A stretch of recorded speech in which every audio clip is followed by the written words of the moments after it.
Yes, that's right. You see it. Let's check out this haul today.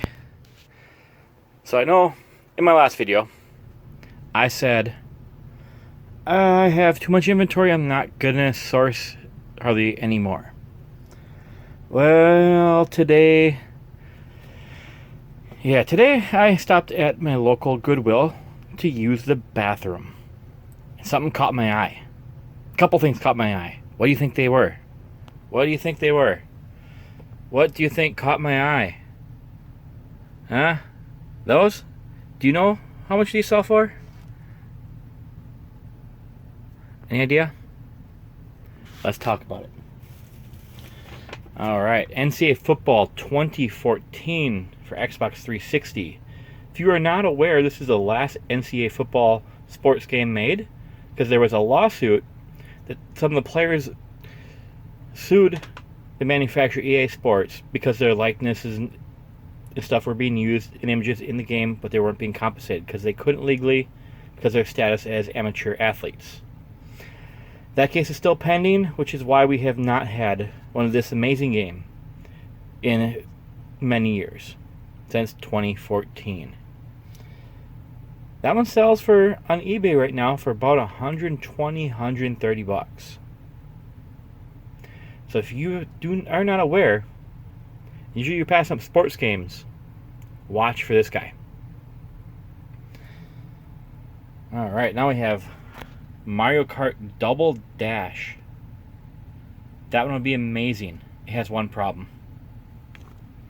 Want to see the problem? Some kid opened this up and he stole one of the game discs.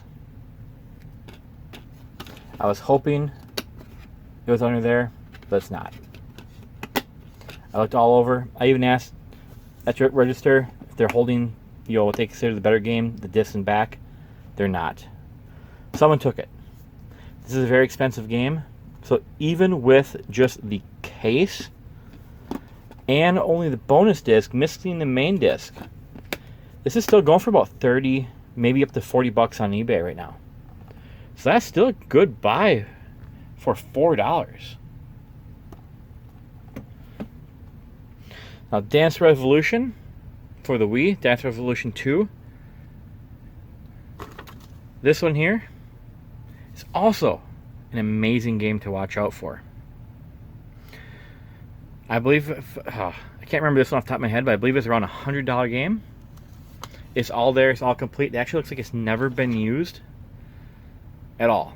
It has a dance pad in there, so there's something people jump on with their feet. It looks flawless. STX on tour for the PSP. That guy, that's another good one. Look that guy up. The Beatles Rock Band is not that great of a game. Doesn't sell that great, but it's brand new sealed. I can't sell that new on Amazon, unfortunately, because on Amazon, if it was brand new, it'd be going really, really good. So I'm gonna have to list it on eBay, and they're selling in the $18 to $20 range. Not bad for a $5 game. I'll ship for $3. If I hold off, price a little bit high for fourth quarter, I might be able to stretch up to about $25. Now, Fat Princess, that one I'm not gonna make much money on.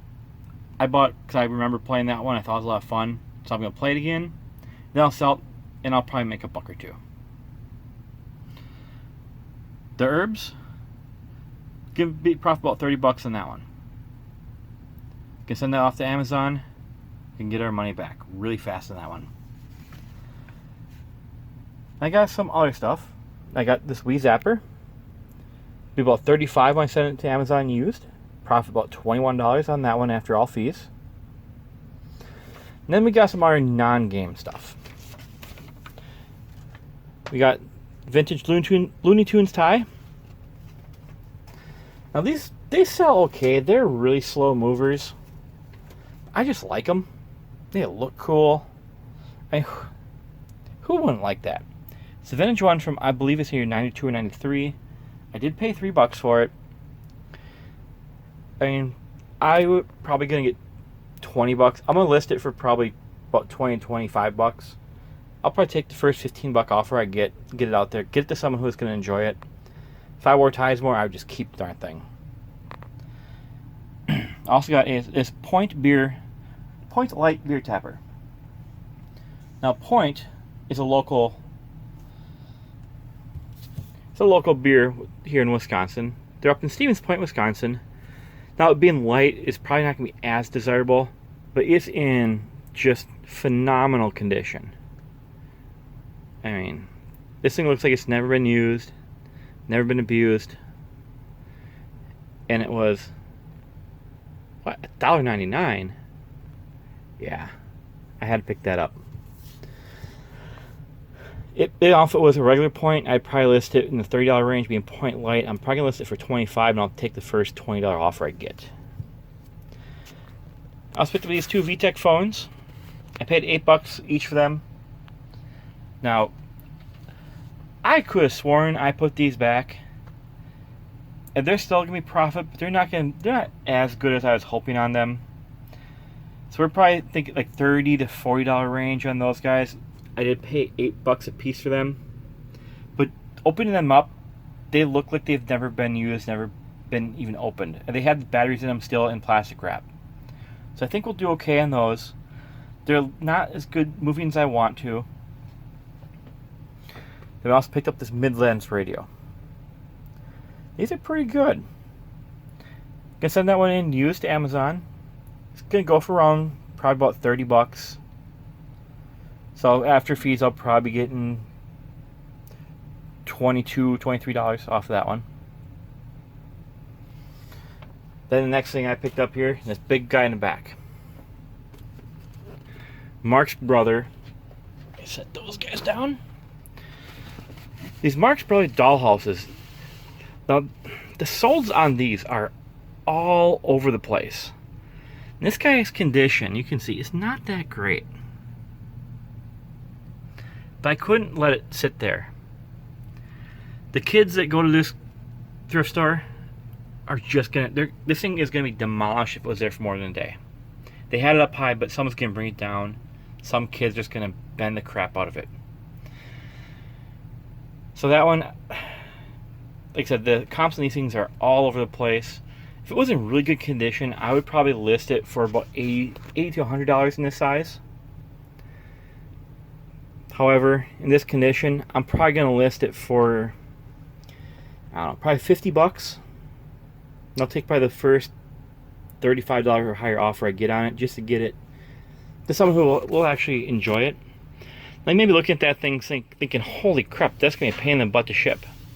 Actually, these little tabs here all come apart. Take your photos of it complete. Show all the flaws. You know, you want to make sure that the buyer knows about all these little flaws. That little roof crinkle. Every little flaw you can find. Then you can take it apart and you can ship these flat. Make sure in the listing you do state it's going to be carefully disassembled and shipped flat. Put both in the condition and in the description.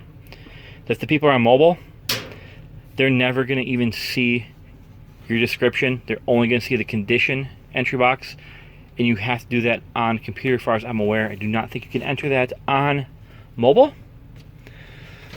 just as an FYI, but that will generally show up. So if you don't believe me, go look up one of these things, take your phone out, maybe look up this guy, or look up any of these items, or any item you can think of on eBay.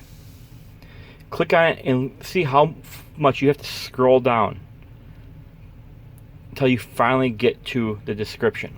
And half the time, you have to click a button that says see description. So that's why if you complain that, oh, buyers never read my description, why don't they read my description? It's eBay. Another thing we picked up here. So in focus model IN24. The comps on this one are also all over the place. I mean, some comps are in a like $25 to $30 range. Some are in like the $100, $150 range. So I kind of take a gamble on it. I did pay $6 for it, so it's not really that big of a gamble. But I picked it up because it's in really, really good condition. It's in this Really nice case. I'm not sure if this is an in-focus case or if this is a generic case. I don't see anything on it. But it's just in really good condition with this case. It has all the original paperwork. It has all the cords. It has the disc for all the drivers on it.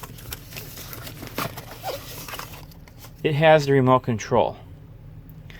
So I'm looking at a lot of those comps. The ones I'm seeing, they're cheap. They're usually auctions, which is a side topic here. Look at comps. Usually auctions sell for way less. Especially for things that aren't in super, super high demand. You're waiting for the right buyer.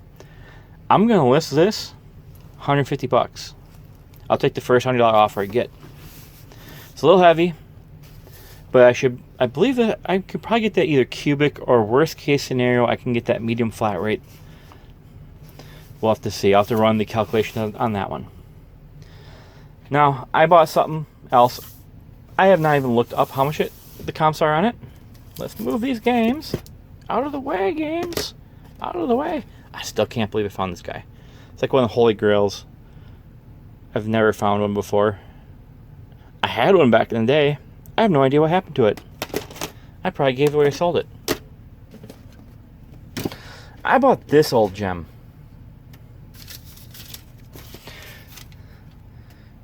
Now, he doesn't have the cover on him. Usually these ones, it was kind of just like a rigid cover, kind of crappy. They usually got cracked and broken really, really easy, especially with age. It became really brittle. I paid $6 for him. Got a turntable on top. It may not be the best turntable ever. I don't know. I didn't even look up reviews or anything like that. I did plug it in. It does. The turntable spins. Everything appears to function. It's also got an 8-track player. And it's a old vintage JC print penny one. And the reason why I didn't look up the comps on this one is I'm going to keep it. I figure I'm going to put this down here in my eBay cave. I'm going to hook up 2 speakers to it, and I'll have a way to test records. I can test 8-track players, or 8-track, not players, 8-track tapes, and I'll have a radio. So I can jam out to my oldies, I can listen to the radio, test everything. It's going to be really nice for down here. This is a really cool unit. Plus, I mean, how can you not like that old vintage style? They just don't make things that look like that anymore. It's not the fanciest one in the world, of course not. But it sure does look nice. So, do you guys know what this guy's worth? Because I didn't even look him up. I don't even know. Does he have a model number? Let's look, see. I don't even know if there's a model number on him. Careful, can't tip it too much. There's nothing on the bottom.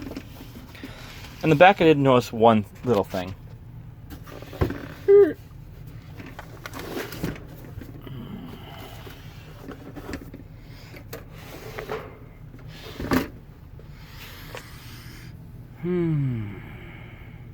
There's a model number. Let's look up that model number. Maybe if this is worth a lot of money, I should sell it. But it's so cool. I don't know if I can. If it's worth like $1 million, this is a holy grail, which I guarantee it's not. Then maybe I'll sell it. This is the only problem I have right here. My speaker outlets are RCA jacks. Currently, all the speakers I currently own are the 2-wire ones that go into like the little crimpers. I'm sure I can either get a different, maybe different cables, or maybe there's a little adapter. I'll have to look into that. I'll probably also have to put a little bit better FM radio on here because I'm in a basement. So I'm going to set that up this weekend. I mean, man, that thing is just beautiful. Did any of you have ever seen this unit or something like it? I did watch a video online from another friend of mine, or I guess not friend, he doesn't know who I am. Another YouTuber who was showing a record player that also did CDs. Had like a 5-disc CD changer and a record player on it. That also looked cool. I'd buy that, keep that thing anytime. You got your little dealio. That thing is awesome.